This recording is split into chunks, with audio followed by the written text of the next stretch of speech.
السلام عليكم ورحمة الله تعالى وبركاته. مرحبا بكم في فيديو جديد. في هذا الفيديو راح أعطيكم طريقة التبريمة المغربية على الأصول تبعها. التبريمة المغربية عبارة عن أعشاب تطحن وتتسوى على جسم ناشف، وبعدين تدخلي على حمام. في المغرب يروحوا للحمام المغربي. انت اعملي حمام يعني سخنيه منيح حتى يصير فيه بخار، وبعدين حط المكونات على جسمك، وبعدين راح تفركيها بالليفة، وراح يطلع منك كل الجلد الميت، والبشرة راح تصير ناعمة. راح تتخلصي من التسبغات، راح تتخلصي من الشوائب، جسمك راح يصير أبيض وناعم ورطب. هذه التبريمة المغربية يسوونها النساء أو البنات قبل ما يدخلون القفص الذهبي، أو اللي مرة في 15 يوم، مرة في 20 يوم.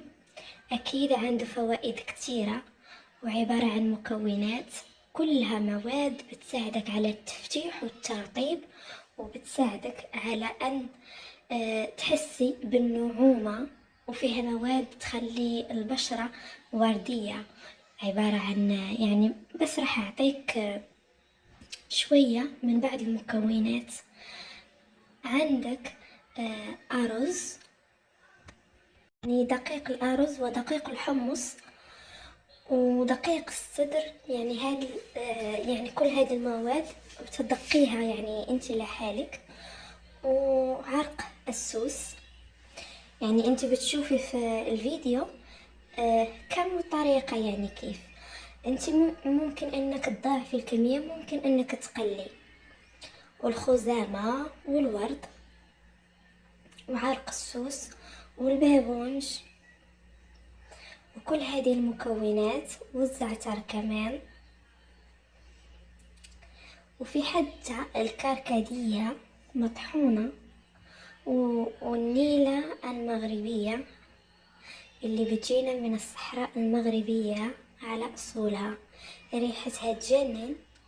وكمان إذا بدك تضيفي الحنة هي مكون أساسي، يعني هذه المكونات بنضيف عليها أكيد الصابون تبع زيت الزيتون، وبعض المعالق، يعني انتي وجسمك راح تضاعفي الكمية.